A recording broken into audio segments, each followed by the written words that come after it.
दोस्तों, महाराष्ट्र से खुशखबरी निकलकर आती है बीजेपी के लिए। बीजेपी जश्न में डूबने वाली होती है। इंतजाम पूरा कर रखा था, पता पहले से होगा शायद, लेकिन उसका जश्न शुरू हो पाता उससे पहले ही हालत खराब हो गई, यानी खलल पड़ गई है। जानते हैं, महाराष्ट्र में लोकल बॉडी के चुनाव होने जा रहे हैं, लेकिन खबर यह निकलकर आई कि एक नहीं, दो नहीं, 100, जी हां, उनके 100 प्रत्याशी बिना चुनाव लड़े ही जीत गए, वो भी निर्विरोध। उन्होंने कहा, अब कौन रोकने वाला है? लोकसभा चुनाव में कोई रोक पाया था? कितनी सीटें हमने ऐसे ही निकाल ली थी।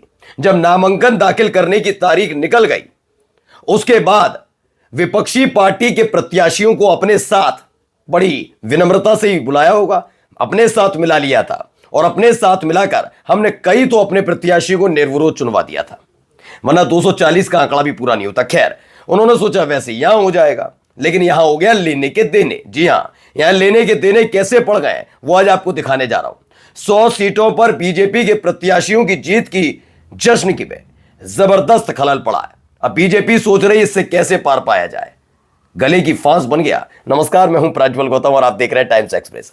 ये आप तो जानते ही हैं, महाराष्ट्र के अंदर वैसे भी बैसाखी पर सरकार चल रही है, गठबंधन वाली, और एक ऐसा गठबंधन जो आपस में ही टकराता है, जहां एक तरफ एकनाथ शिंदे की पार्टी को तोड़ने का काम बीजेपी करती है, एकनाथ शिंदे नाराज होते हैं, बीजेपी घुटने पर आती है, एकनाथ शिंदे शरद पवार के पास चले जाते हैं, उनके साथ गठबंधन कर लेते हैं। अजित पवार जानते हुए कि बीजेपी नवाब मलिक को बर्दाश्त नहीं कर पाएगी, जानबूझकर अजित पवार ने नवाब मलिक को अपनी पार्टी की तरफ से इस लोकल बॉडी के होने जा रहे चुनाव का प्रभारी बना दिया। इससे और नाराजगी, बीजेपी टशल दिखाने लगी। अजित पवार ने कहा, रखो अपनी धर्मशाला, जरूरत नहीं। मतलब सिर्फ फुटबॉल जैसे हालात हैं, कौन किसके साथ, कौन किसके खिलाफ, कौन किसका मोर्चा खोल दे किसके खिलाफ, पता नहीं। अब इन सब के बीच बीजेपी को तो खेल करना होगा। भारतीय जनता पार्टी इस बात को अच्छे से जानती है, अगर वो प्रत्यक्ष तौर पर चुनाव में उतर जाए तो हार उसके हाथ लगेगी, ये बात वो जानती है। तो वो हथकंडे आजमाते रहते हैं। एक ऐसा ही हथकंडा आजमाएगा। पहले खबर पढ़िएगा, लेकिन खबर पढ़कर जाइएगा मत। क्यों? क्योंकि अगली कहानी तो यहीं से शुरू होगी। सबसे पहले ये दैनिक जागरण खबर। दैनिक जागरण तो आप जानते ही हैं, जैसे ही बीजेपी की हित वाली कोई खबर आती है सबसे पहले छापता है फुल पेज, कहता है क्या इतिहास रच दिया तो रच दिया। महाराष्ट्र में नगर परिषद और नगर पंचायत चुनावों में भाजपा ने निर्विरोध जीती 100 सीटें, विपक्ष ने साधा निशाना। पहले इस खबर को पढ़ लेते हैं, बहुत जरूरी था। स्थानीय निकाय चुनाव के प्रथम चरण में हो रहे नगर परिषद और नगर पंचायत चुनावों में भाजपा ने करीब 100 सीटें निर्विरोध जीत ली हैं। इस जीत पर अब तक भाजपा पर वोट चोरी का आरोप लगाते आ रहे विपक्ष की त्योरियां और चढ़ गई। दरअसल महाराष्ट्र में 246 नगर परिषद एवं 42 नगर पंचायतों के चुनाव हो रहे हैं। इनके लिए 2 दिसंबर को मतदान होना है। 2 तारीख को होगा, 2 दिसंबर को, लेकिन उससे पहले कुछ करना ऐसा होगा कि अपने आप ही विपक्ष घुटने टेकते। लेकिन नामांकन प्रक्रिया समाप्त होने के बाद ही भाजपा के करीब 100 उम्मीदवारों को निर्विरोध निर्वाचित घोषित कर दिया गया। अब भाई होता ही होता है, आप तो जानते हैं कैसे एक दूसरे को तोड़ लेते हैं, कर लेते हैं, तमाम चीजें होती हैं। इसमें कहां कहां के निर्वाचित सभासद पहले पढ़िए। विजेता घोषित हुए नेताओं के कई भाजपा के बड़े नेताओं के परिजन या रिश्तेदार हैं। इससे विपक्ष को भाजपा पर परिवारवाद का आरोप लगाने का मौका मिला। उन्होंने बताया क्या क्या हुआ।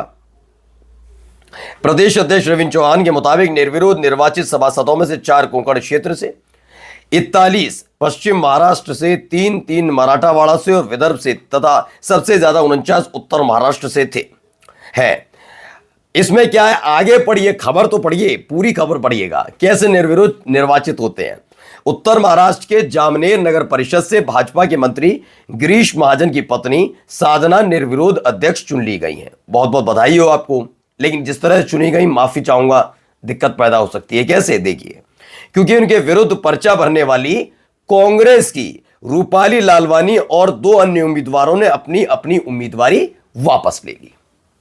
समझ गए क्या? बस इन पर यही काम है। ये जानते हैं ये जनता के बीच जाएंगे तो चुनाव हार जाएंगे, तो अब चुनाव अब अपने प्रत्याशियों को थोपा जा रहा है। दरअसल इस कहते हैं ना, चुनाव की प्रणाली ये, चुनाव की प्रणाली वो। खास बात क्या है ना, इस देश की चुनाव प्रणाली में एक बहुत बड़ी खामी है। खामी क्या है कि अगर मानकर चलिए एग्जाम्पल के तौर पर कोई भी एक जगह है जहां चुनाव हो रहा है, वहां पर 2 प्रत्याशी हैं, ए और बी, तो होता ही है नामांकन करने की, नामांकन की चेक किया जाएगा पर्चा और नामांकन वापस लेने की तारीख वगैरह सब होती है।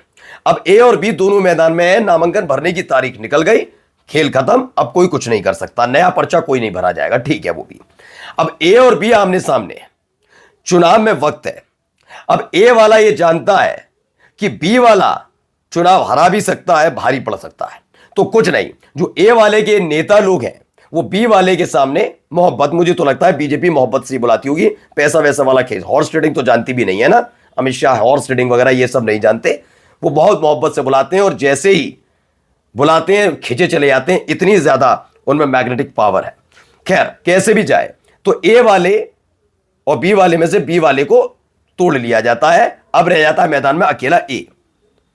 चुनाव की जो खामी का जिक्र कर रहा था वो ये कि क्या जनता से ये पूछा गया या जनता से ये जानने की कोशिश की जाती है कि बी वाला तो मैदान में अब नहीं है, लेकिन ए वाला है अकेला उम्मीदवार, इसे निर्विरोध निर्वाचित कर दिया जाए या वाकई से पसंद करते नहीं करते हैं।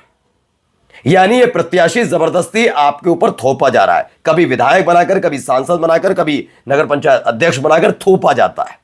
जबकि ऐसी स्थिति में भी नोटा के साथ चुनाव होना चाहिए, नोटा दिया ही इसलिए गया है, हो सकता है उसे पसंद ही ना करती हो जनता और नोटा ज्यादा दब जाए, लेकिन निर्विरोध निर्वाचित कर दिया जाता है और इसी का फायदा बीजेपी उठाती है। खैर यह एक अलग मसला हुआ।